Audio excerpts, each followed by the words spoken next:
यहाँ उपस्थित सम्मानीय मंच पे लगभग सबसे छोटी उम्र का मैं ही हूँ और इतने वरिष्ठों के अनुभव सुनने के बाद मेरा बोलना ऐसा लगता सूर्य को टॉर्च दिखाने के जैसा।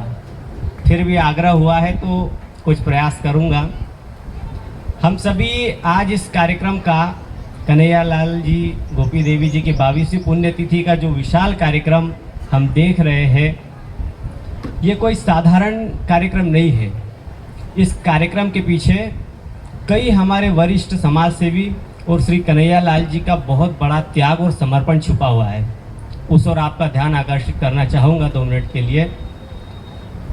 उन्होंने समाज को एकत्रित करने के लिए कई अनेक प्रयास किए और उन्हीं प्रयासों का परिणाम है कि आज हम सभी चारों परगना के सभी समाजजन यहाँ एकत्रित होकर के इकट्ठा बैठ पाए हैं।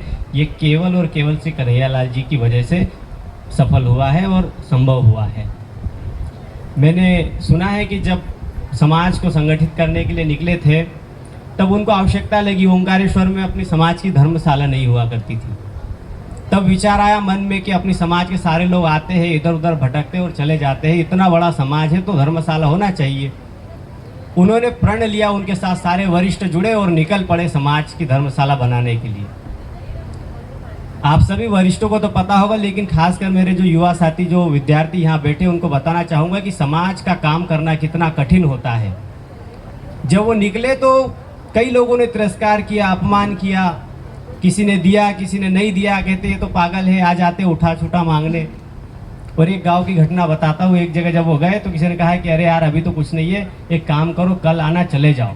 टालने की कोशिश की, लेकिन कन्हैयालाल जी का दृढ़ संकल्प, उनकी टीम का कि नहीं कुछ भी हो जाए, पैसा इकट्ठा करना है, समाज की धर्मशाला बनाना है, विकास करना है।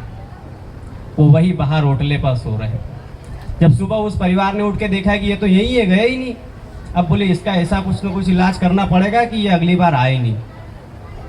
तो उस परिवार ने क्या किया, कन्हैयालाल जी की झोली में गोबर ला के डाल, बोले ये गोबर ले जाओ। उसको भी कन्हैयालाल जी ने सहज स्वीकार कर लिया, गोबर को स्वीकार कर लिया। सोचिए, जब घर आए और विचार किया कि किसी ने मुझे गोबर भी दिया तो ये गोबर भी उस धर्मशाला के काम में लगना चाहिए।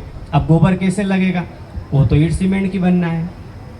उस गोबर को उन्होंने खेत में डाला और उससे जो एक्स्ट्रा फसल पैदा हुई, कुछ न कुछ भाग उस फसल में से निकाला, कुछ रुपयों का, और वो उस धर्मशाला में लगा गया। और ये बता दिया कि समाज ने गोबर दिया, गाली दी, उसको भी धर्मशाला में लगाया और समाज में उसका भी सहयोग हुआ।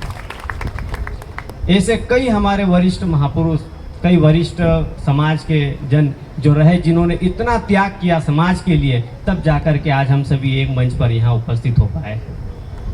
साथियों, मेरा आप सभी से भी ये कहना है कि जैसे हमारे वरिष्ठों ने समाज के लिए इतना संघर्ष किया, इतनी मेहनत करके हमको एकत्र किया, इसी परंपरा को हम आगे बढ़ाते रहे।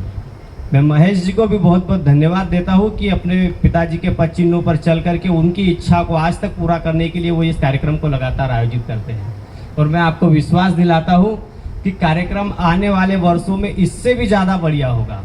अभी तो हम केवल सम्मान कर रहे हैं, अगले वर्षों से हम यहाँ काउंसलर भी बिठाएंगे जो बच्चों को अपने विषय विशेषज्ञ, उस विषय संबंधित ज्ञान भी देंगे, उसकी काउंसलिंग भी करेंगे। केवल इसको इतना सीमित नहीं रहने देंगे, जी जान लगाएंगे, कंधे से कंधा मिला करके काम करेंगे और इसको और भविष्य में भावी रूप देने का काम करेंगे। ये मैं आप सभी को विश्वास दिलाता हूँ।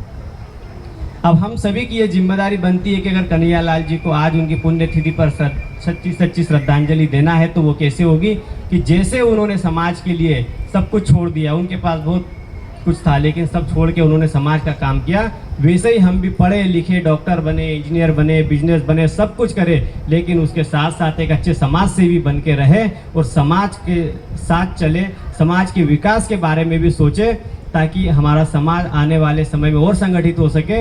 हमारे पूर्वजों ने जो किया, इसलिए आज हम एकत्रित थे। अब हमको आगे कुछ करना है ताकि हमारी आने वाली पीढ़ियां हमारी समाज का नाम गर्व से ले सके, अपना नाम गर्व से ले सके कि हमारे पूर्वज भी हमारे लिए कुछ करके गए।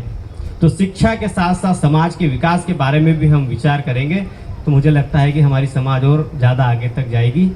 अभी समय की सीमा, इसलिए मैं ज़्यादा नहीं बोल पाऊँगा। आप सभी ने ध्यान से सुना और समाज के विकास के लिए भी आप ज़्यादा से ज़्यादा सभी विद्यार्थी काम करेंगे, समाज सेवा के कामों में भी आएंगे पढ़ाई के साथ साथ, इसी अपेक्षा, इसी के साथ धन्यवाद।